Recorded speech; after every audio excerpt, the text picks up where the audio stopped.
Hi all. Hello guys, everyone. Am I all? So myself, yes, ma'am. Yeah. Okay,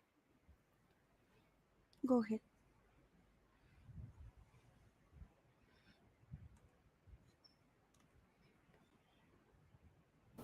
So here we are starting our Azure workshop. So I have an awesome personality here who is Bhargavi ma'am. So she is an MCT Microsoft Certified Azure Data Scientist Associate, and she will be leading our workshop. So we're talking about her is she's a highly motivated professional with excellent problem-solving skills, analytical, leadership, and communication skill. She is a passionate developer and she studied from BITS. So, here, over to you, ma'am.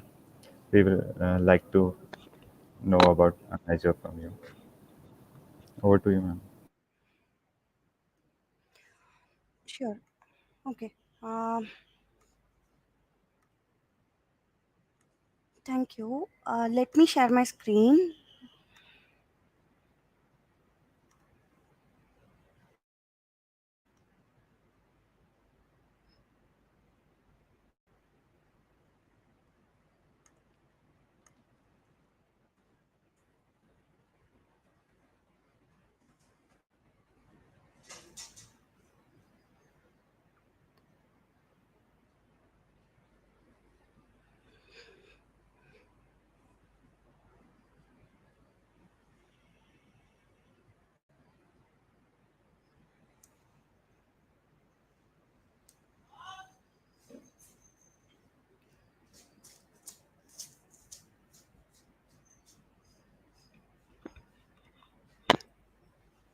I'm not able to share my screen. Can someone help me?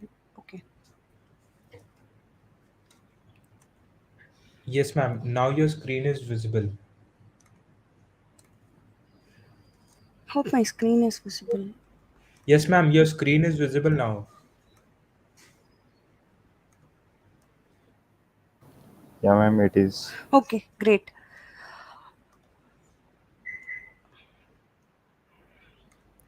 Yeah, let's get started. As as you all see, I am Bhargavi, and I am a certified Microsoft certified trainer, and I have done my Microsoft certified data science associate certification as well. And I am a software developer at Ford, and my area of interest are artificial intelligence, Microsoft learning, cloud computing, robotics, and power automation. I have done my data science from Bets Pilani, and this is my LinkedIn. If you are comfortable to connect with me, then connect with me. Okay, let's.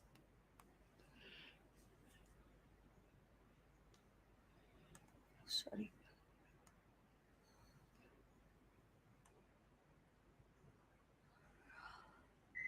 The course agenda will be like this. It will have six modules in it, and out of which we will be covering the module 1 and 2 today, and we will have labs as well covering these.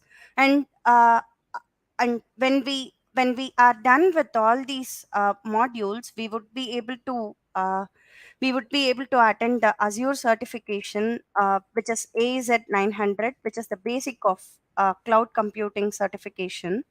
And the module 1 will be very basic, like it will have the cloud concepts, and the module 2 will have the core Azure services, which will be covered in detail by today. And module 3 will have core solutions and management tools, and module 4 will have general security and network security. Module 5 will have identity governance, privacy, and compliance.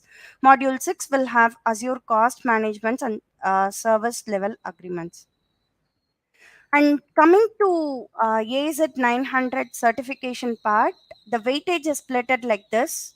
For describing cloud concepts, it will be like 20 to 25%, and for Azure services, it will be 15 to 20%, and for core solutions, it would be, and for module 3, like it would be 10 to 15%, and um, uh, for module 4, it would be 10 to 15, and for module 5, it would be 20 to 25%, and for module 6, it is 10 to 15%. And out of these, we will have 1000 marks, and out of those, we should earn around 700 marks to get the AZ900 certification to be cleared. These are all the labs that would be part of the AZ900, so that we can proceed with the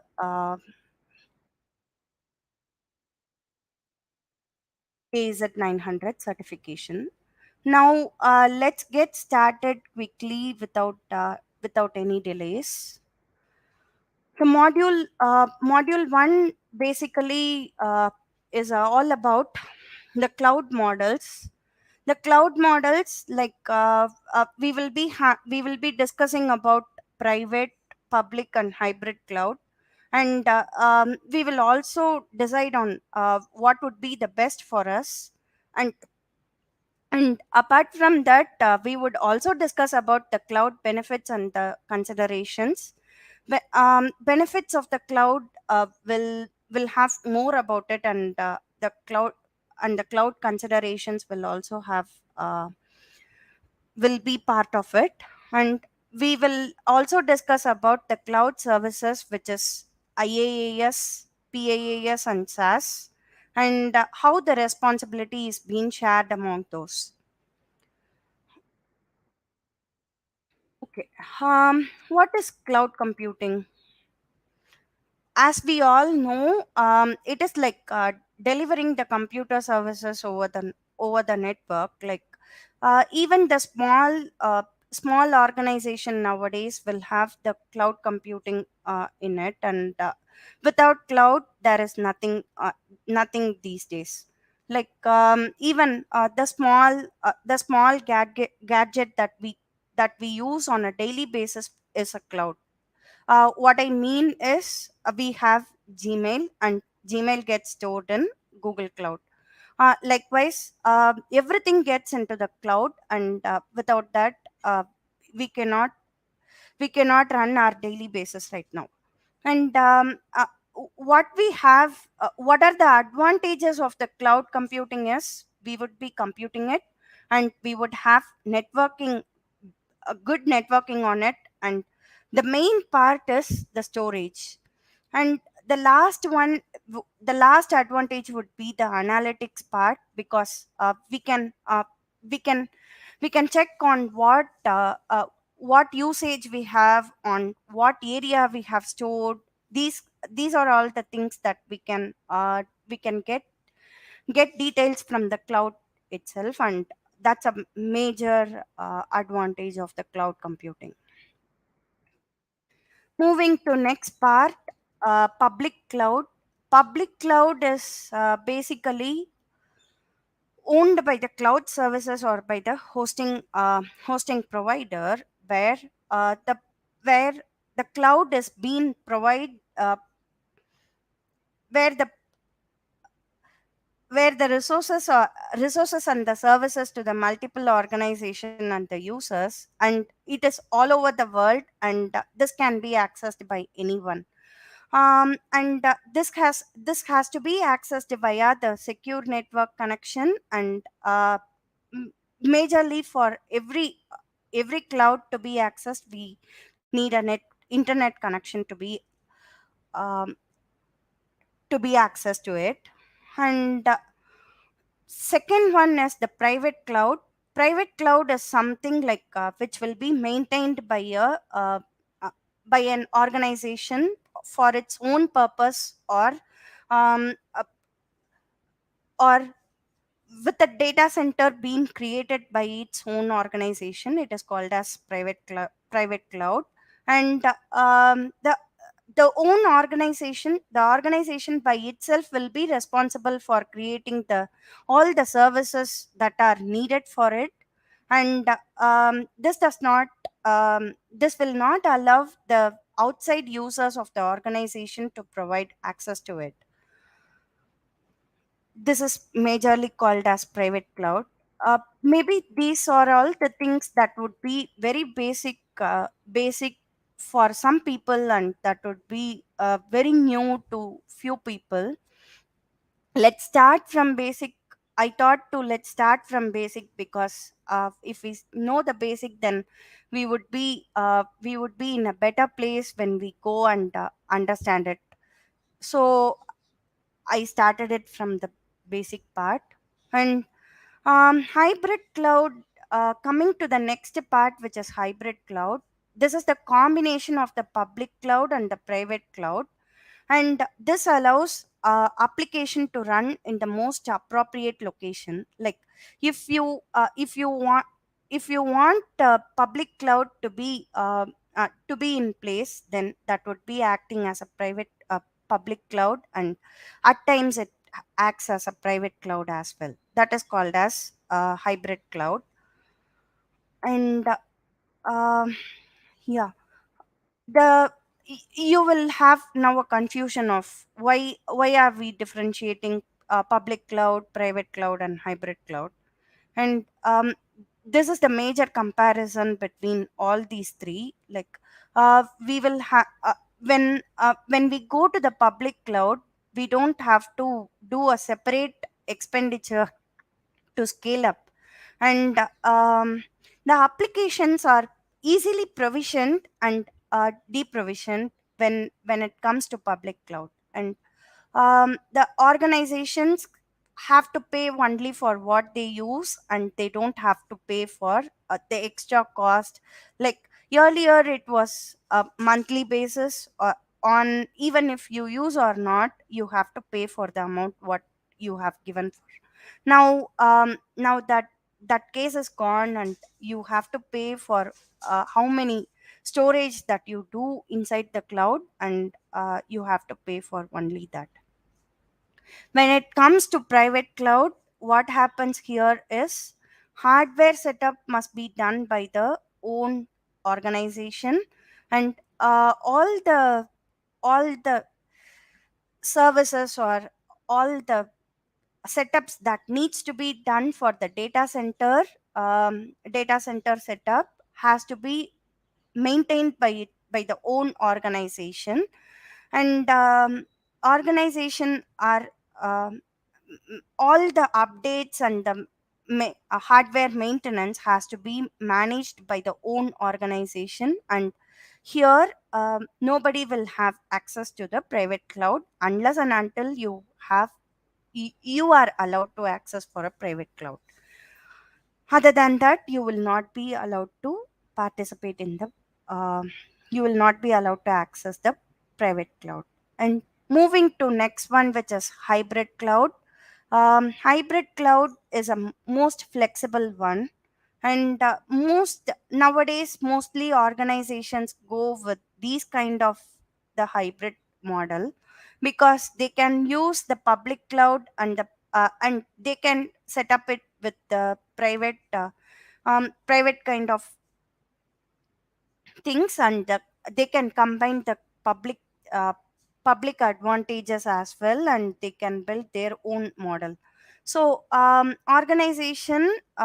in this one, organization demand where their application has to be run. And this has security compliance or legal requirements. And moving to the cloud benefits, these are these are some of the benefits that cloud has. Like it would have the high availability. Cloud will be available all the time, like 24 bar 7, and they can be used anywhere. And this has fault tolerance as well. Even if one server gets down, then another server will be up, and we can access the data that are present inside the cloud, and we don't have to stop for some server down or something. And scalability is something like, if your usage is small for 1 month, then you are paying for only that amount for that month. You don't have to pay for the entire amount that you have been you have said to you have committed for that month. And that would be and for the next month, if you are using high, then you are paying for that amount. You don't have to pay it, you don't have to pay for the exact amount that what we have been committed for. And elasticity is something like, it is similar to scalability, where the where the cloud being where you can use the okay, it is similar to the scalability, where the cloud can be used at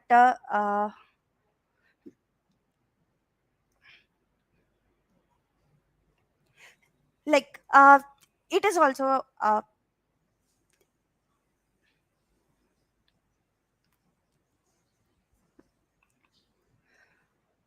we can uh, we can get committed to the we can get committed to one thing, and we can enlarge or de size to it, and we can get the size back. And global reach is something like, we can use it all over the world. It is like, we can host at a particular region it where it where we are near to it. Like, if we are in North America, then we can launch it near the North America server, and we can make it all over the world. And if we are near Asia Pacific region, then we can launch it in Asia Pacific region, and we can make it reach to everyone. That is called as global reach. And customer latency, we also have latency capabilities to it. And agility is added benefit to cloud. And predictive cost considerations are being done as part of the cloud. And disaster recovery is also a major advantage of the cloud, because we may have a disaster at times, where the like what I told for the fault tolerance, we may have a server down at times, and we may have all the datas being lost, where at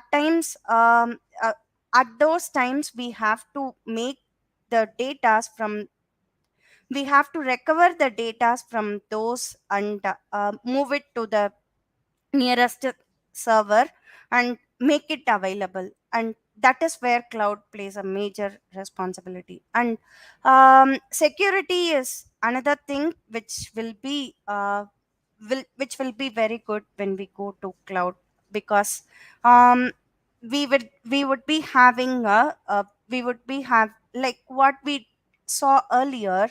We may have private clouds and public clouds, where the data will not be allowed to go outside of the region organization, or we will be having a great one over there. Mm, moving to the next one, which is capex versus opex. Capex is something which is capital expenditure, and opex is operational expenditure. Capital expenditure is for upfronting the upfront spending of money on the physical infrastructure. Like, we will be owning the data center, and we have to spend money on doing services to it, and for updating the server, and we have to bear the cost for those ones. Operational expenditure is where the services part and the update part will go ahead, and we have to we have to spend on the products, like we have to get the product, and we have to, it is like pay as you go. We will be paying for what we use, is what pay as you go policy. And we will be billed immediately. We don't have to pay for the extra ones that we have committed. And this is one, this is where cloud plays a major role. And moving to next part, which is consumption based model.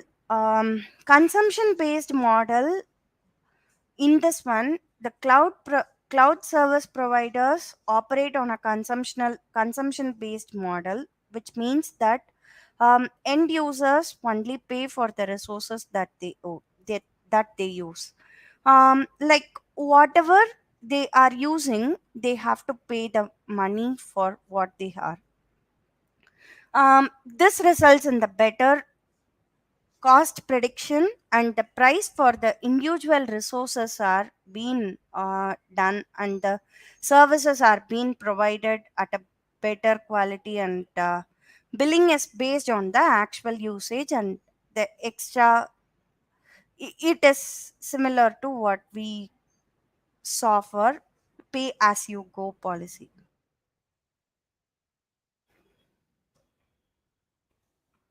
And moving to next one, which is cloud services. Cloud services will have different types. One is infrastructure as a service, and next one would be platform as a service and software as a service. We would go in deep about these three things. Um, First one, what we are going to look at is infrastructure as a service. And at infrastructure as a service, we would build a model which is of pay as you go policy. And IT infrastructure by rent, renting the servers, virtual machines, storage, networks, and operating systems from a cloud provider, where we would not be having the infrastructure. We would be getting a rent of whatever we need, and we would be using it. This is called as infrastructure as a service. Like what you see in the uh, figure, we may have we will have different kind of requirements. Like we can rent only the server and the storage, wherein we can have the data center and everything at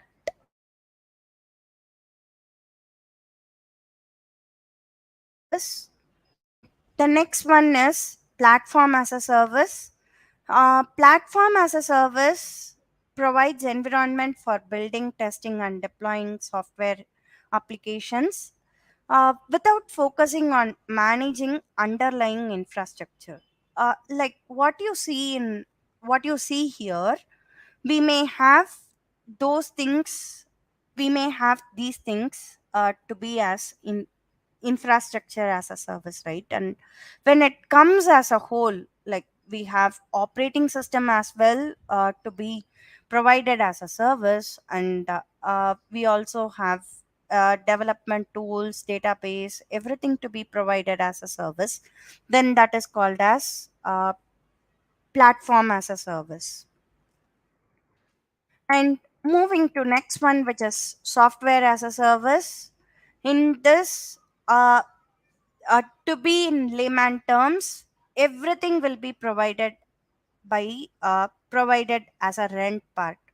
Like what we do in Microsoft O365 and email, calendars, everything will be covered under those one a Microsoft O365, right?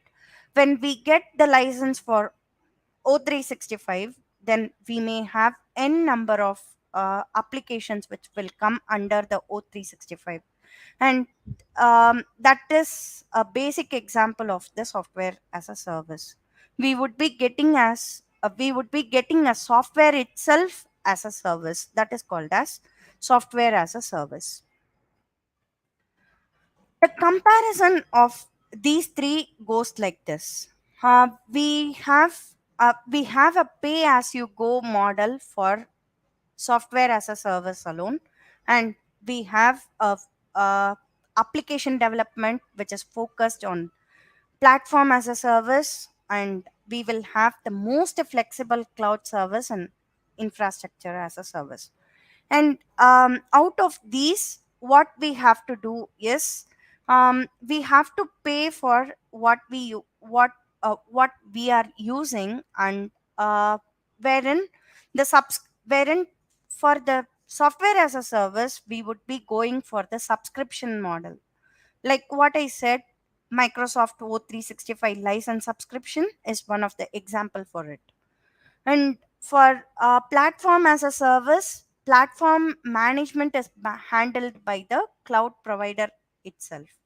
And for infrastructure as a service, we will be handling we will be handling the hardware as well, when it comes for the infrastructure as a service. This is how the shared responsibility is split off. When it comes to on premises, which is private cloud, everything will be taken care by the own organization itself. And when it comes to infrastructure as a service, storage, networking, and compute um, will alone be taken care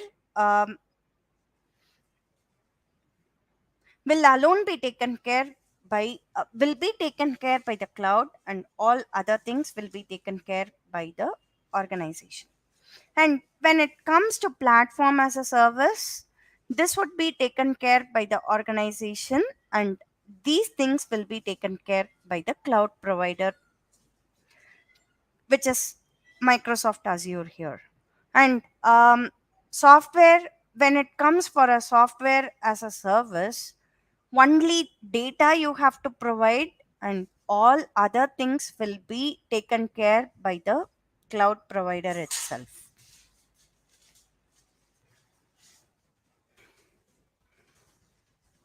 Okay, moving to the serverless computing, which is with serverless computing, the cloud service provider automatically provisions, scales, and manages the infrastructure required to run the code. Like we don't have to look for the provisions to be provided to us.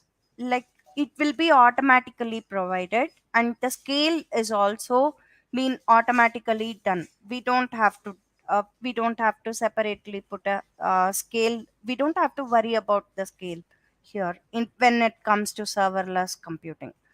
And in Azure, we will have something called as Azure functions, which will be running. Which, Azure functions is basically a code uh, running your service, and not the underlying platform or the infrastructure. It will create the infrastructure for us without us being able to do anything. That also be will be dependent based on the event what we do.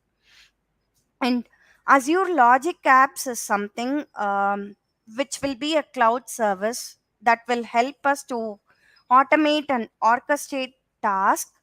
And in this one, the business process and the workflows will also be a part of it, and the data systems and services will also be integrated to it. Uh, this is all about the basic things of the cloud and the cloud models. Let's stop here and quickly run through the few slides of uh,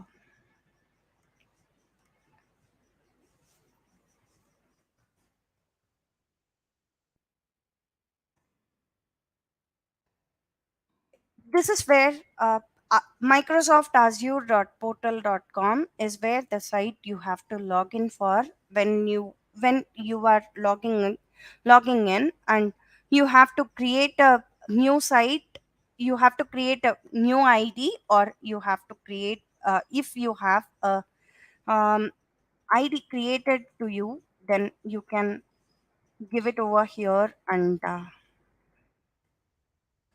proceed with the next one. For some services, I'm stopping for a second and will be back in 1 minute.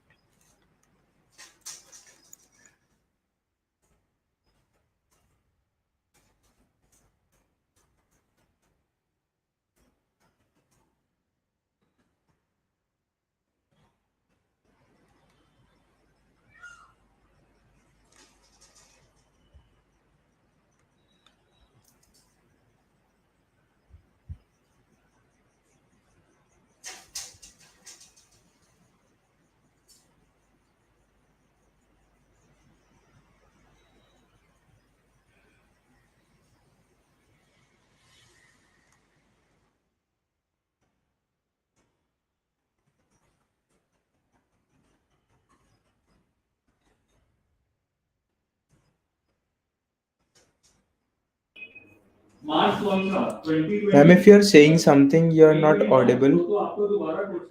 Okay, 1 second. I was entering my ID, so I wasn't able to share Yeah, my screen. no problem, Let me ma'am. share. Okay, let me share my screen again.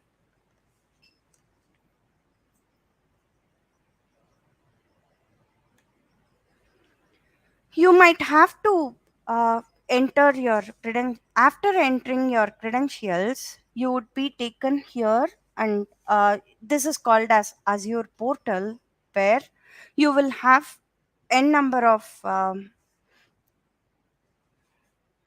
resources which are needed, and based on that, and while you create for the first time, you would be asked for a credit card details, because based on the amount of the usage that what you are doing, you would be billed for. So you would be asked for credit card details, and you would be billed with one or two rupees, and you would be given back those money also back. And when we come back, this is the source of where we have when we have to create a source, we would be clicking on that. And we have these things over here. We can create these resources, like we can create a virtual machine, we can create a Kubernetes service and Azure Cosmos DB. We can create these things. We also can create SQL DB inside it, and we can build a web app.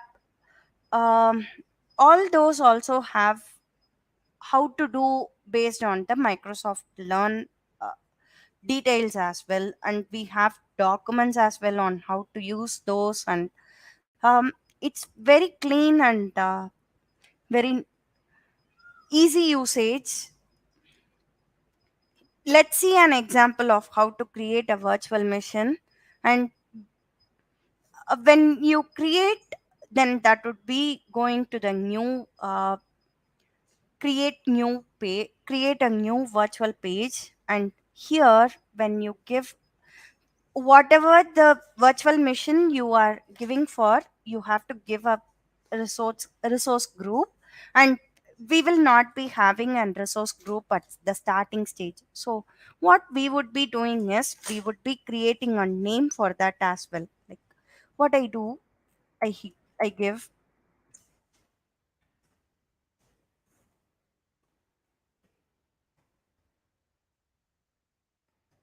I am just giving a name. And then you can give a virtual machine name as well. It can be same name, that doesn't matter. You can give whatever name you want, and you can go ahead and create with that. you can specify the size, and that would give you how much memory you use and how much bill it would be for a month. Like if you use a standard D2 V3 version, then this would be the monthly bill that you would be getting for. And if you want to get a higher version, then that would be having a D4 version of it, and this would be the cost. And if you don't want, then you can simply go ahead and click this one. It's all based on the uh, needs that we need. Also, we have different authentication type as well. Like we may have the SSH policy, or we can choose the password type as well. For better usage, we would be selecting the SSH public key, and we would for now we would be using it. I have already gave a name and have been using it. Where all those star marks are the necessary fields that needs to be filled in, and without those it would not allow you to create it. And after doing it, you would be asked for a review and create. And when you give the review and create, this is what it would be telling you.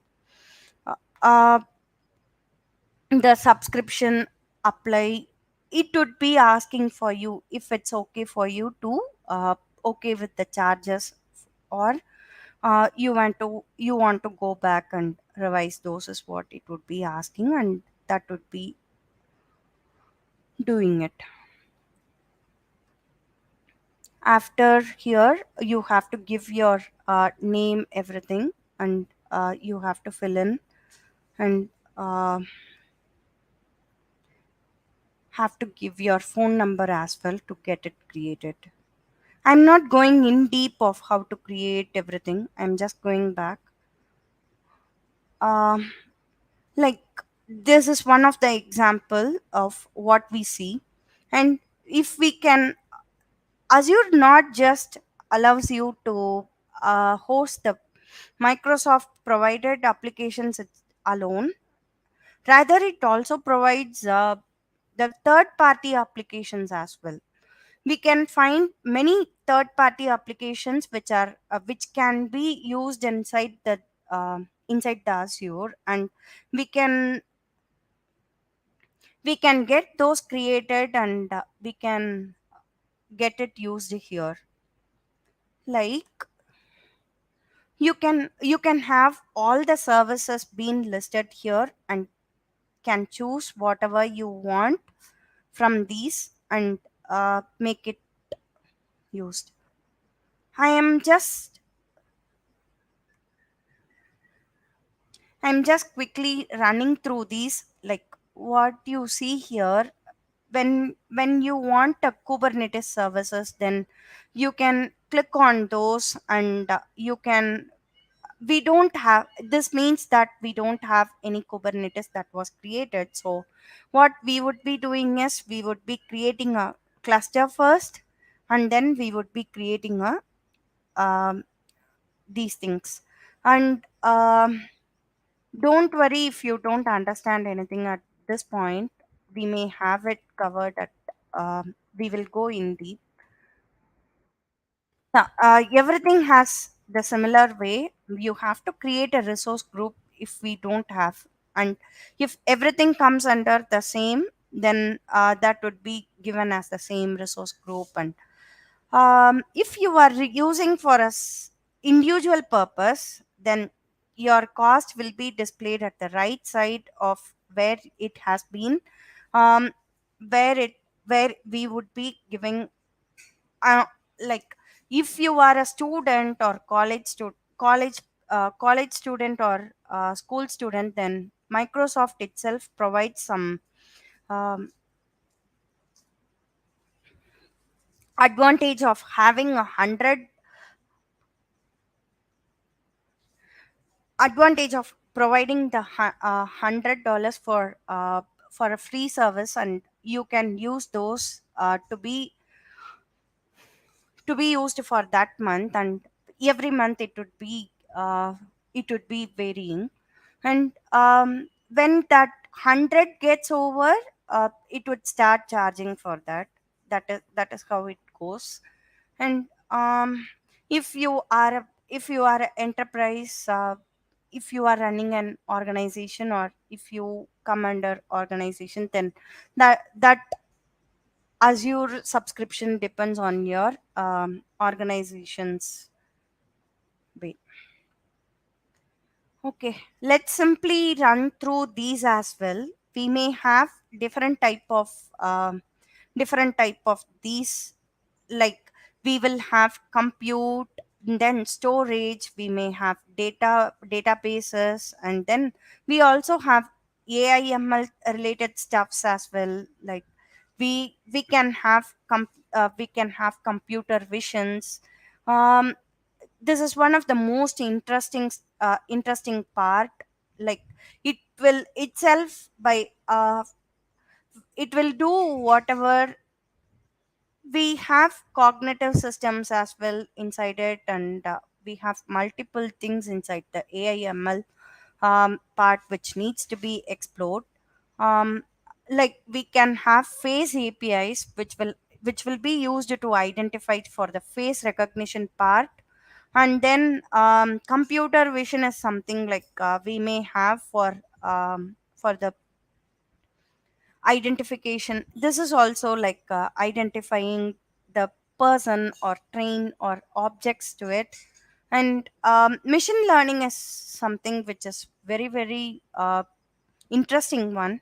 And in this we may have the different kind of the algorithms being used to it, and we can implement those as well, and we can make a small demo of the machine learning ones as well. We can and apart from this, we can also build a chat bot, and by using the Q&A makers, which would be wherein you can give the wherein you can feed those with the data of whatever you whatever it is going to do. And you can build a Q&A maker for that. These are all the things, some of AI and ML. And apart from that, what we would be mostly the questions for the AZ900 would be coming from compute, wherein compute will have the different things, like creating a virtual machine like what we saw. And then um, I'm not going in deep for all those things because there are plenty of things under the compute itself. And if we start going one by one, then we may end up losing time. So just start exploring those things, and you may find a different you may find everything to be interesting. And one thing, yeah, like what I told earlier, it does not allow just the Microsoft products alone to be hosted, wherein the third parties also to be, it allows third party applications also to be hosted. One example is this one, mm, where the SAP HANA is one of the third party application which is by SAP, and that is being allowed to be used by the Azure. Yeah, like likewise we may have different things, and we can use it. And apart from that, going back to this one, when this is majorly the categories that are for which the Azure services being provided. And coming back, yeah, we can also have storage being created to it inside the Azure itself. And there would be two different terms, one is storage and another one is database.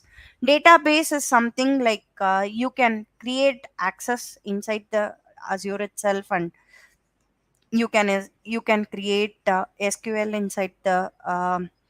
inside the Azure itself, and you can start using it.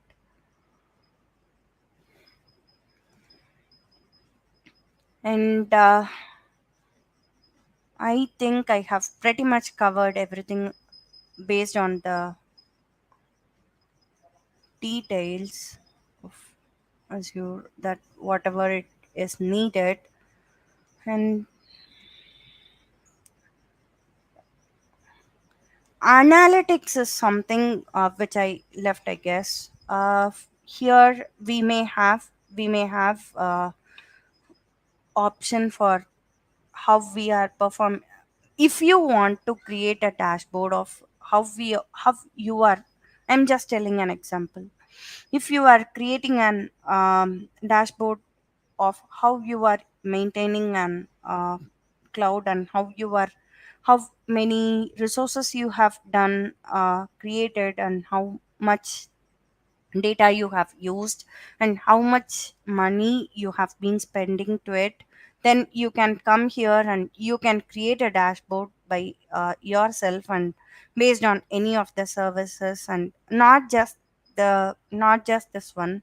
You can do a number of actions to it, and based on that you can take the responsibility of using, like how to decrease the waste usage, and how to increase the productivity, like that. Like those things, analytics will be very useful. And coming to security, it is like what we saw, like it would be used for the security purpose related things. The security team will be mostly using it, and when you have to create a active directory password, or when you have to create uh, active directory identity, then you would be coming here and you would be acting it. Mostly the admins would be doing it, and Azure admins will be having most of the access to it. um, yeah, we are almost done with the what is meant by Azure and everything. And the basic part what we saw is the how to create a virtual machine, and how to do the things, and like that. When you want to check for your own things, then you can go to subscription, and you can check for whatever it is there for you. And you can also check for what you have been using it, and you can look for those ones. Okay. uh,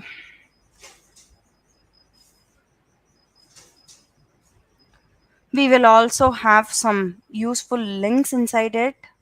And like what I told, Microsoft Learn is one of the document part where we would be having the data to be learned, and it would describe about every resources being present here, and what are the services being present here. And this is one of the Microsoft free training that is available. And let's go through the AZ900 free resource training as well, which will be available for us. And once we are done with that, then that we would be able to write the exam is what the expectation is, and we can use that as well. And by the end of today's session, I would be going through that as well. And apart from that,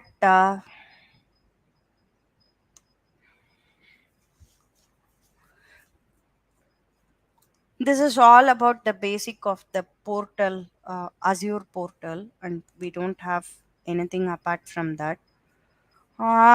It's not just you have to create everything inside the resource. Instead, you can use the cloud shell as well, wherein you can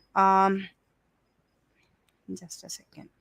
wherein you can use this with two different types. One is bash and another one is powershell. PowerShell, if you are strong with either of those, then you can select either of that and you can start using it. And that would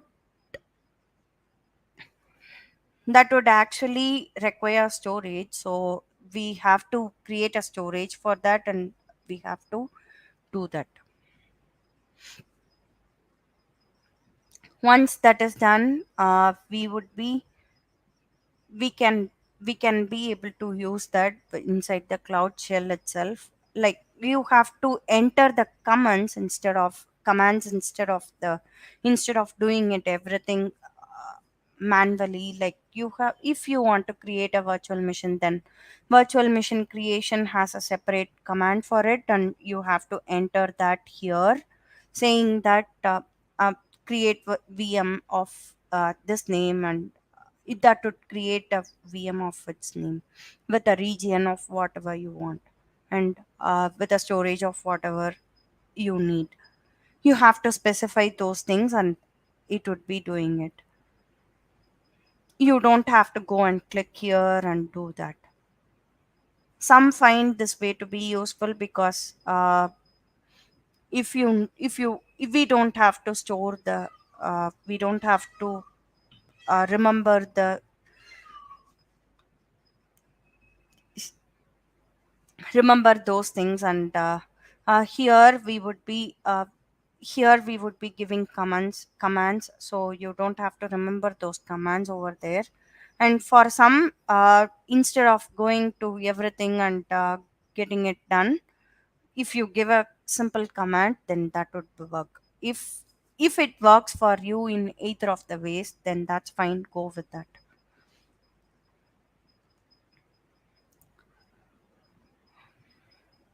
All right. I guess we have done with it. I will let you know how to go for the Microsoft training documents.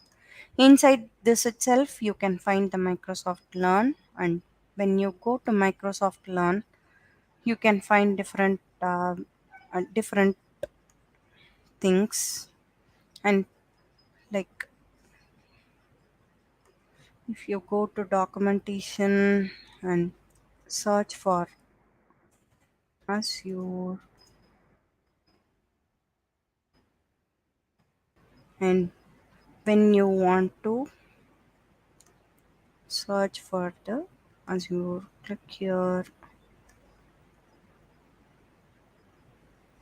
Okay, one second. I guess it went wrong somewhere. We have to go to learn, and inside learn itself we may have different parts to be covered. Like, uh, you will have different things here,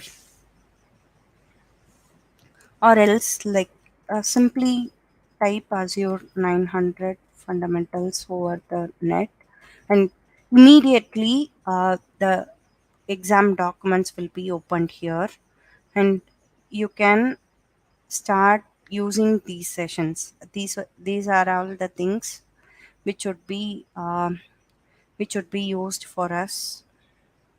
And when you click on each things, then we may have the details covering each part to be very clear net, and you can have a look of it. You don't have to worry. Whatever I showed you today will be part of those things, and uh, all those things will be covered in the learn document itself.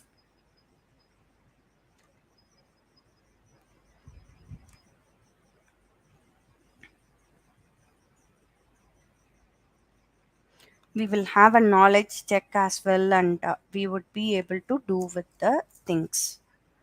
This is all about Microsoft Learn, where you have to start learning the things, and it will instruct you on how to prepare for the exam as well, and you will have the exam details which will be specified here. Like it will be updated on the May 5th, and you can download the skills which are being measured, like what I showed on the first slide of today's session. You can look at that and get it done. Are we clear until this, or do we have any doubts so far? Today is very basic class, and we would be going with the next one like tomorrow.